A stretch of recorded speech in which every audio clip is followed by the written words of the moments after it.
John 5 MRSV. After this, there was a festival of the Jews, and Jesus went up to Jerusalem. Now in Jerusalem, by the sheep gate, there is a pool, called in Hebrew Beth-Zatha, which has 5 portions. In these lay many invalids, blind, lame, and paralyzed. One man was there who had been ill for 38 years. When Jesus saw him lying there and knew that he had been there a long time, he said to him, "Do you want to be made well?" The sick man answered him, "Sir, I have no one to put me into the pool when the water is stirred up, and while I am making my way, someone else steps down ahead of me." Jesus said to him, "Stand up, take your mat, and walk." At once the man was made well, and he took up his mat and began to walk. Now that day was a Sabbath. So the Jews said to the man who had been cured, "It is a Sabbath. It is not lawful for you to carry your mat."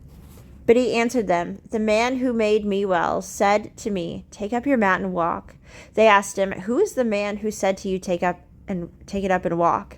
Now the man who had been healed did not know who it was, for Jesus had disappeared into the crowd that was there.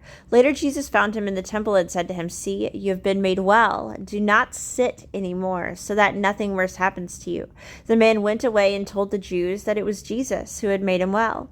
Therefore the Jews started persecuting Jesus because he was doing such things on the Sabbath. But Jesus answered them, "My Father is still working, and I also am working." For this reason the Jews were seeking all the more to kill him, because he was not only breaking the Sabbath, but was also calling God his own Father, thereby making himself equal to God. Jesus said to him, "Very truly, I tell you, the Son can do nothing on his own, but only what he sees the Father doing. For whatever the Father does, the Son does likewise. The Father loves the Son and shows him all that he himself is doing, and he will show him greater works than these, so that you will be astonished.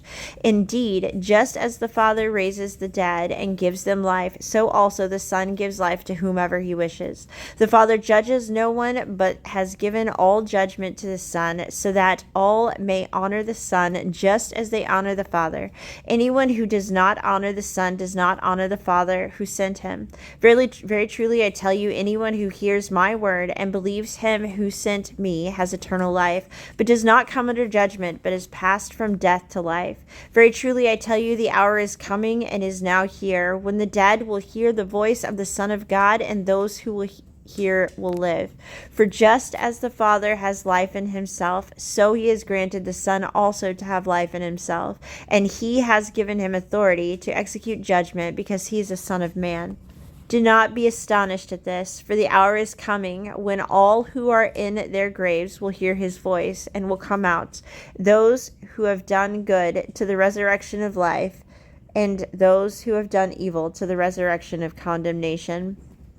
I can do nothing on my own. As I hear, I judge, and my judgment is just, because I seek to do not my own will, but the will of him who sent me. If I testify about myself, my testimony is not true. There is another who testifies on my behalf, and I know that his testimony in me is true. You sent messengers to John, and he testified to the truth. Now that I accept such human testimony, but I say these things so that you may be saved. He was a burning and shining lamp, and you were willing to rejoice for a while in his light. But I have a testimony greater than John's. The works that the Father has given me to complete, the very works that I am doing, testify on my behalf that the Father has sent me. And the Father who sent me, he has himself testified on my behalf. You have never heard his voice or seen his form, and you do not have his word abiding in you, because you do not believe him whom he has sent.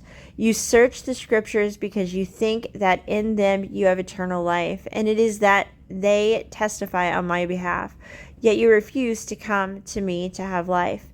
I do not accept glory from human beings, but I know that you do not have the love of God in you. I have come in my Father's name, and you do not accept me. If another comes in his own name, you will accept him. How can you believe when you accept glory from one another and do not seek the glory that comes from those who alone is God?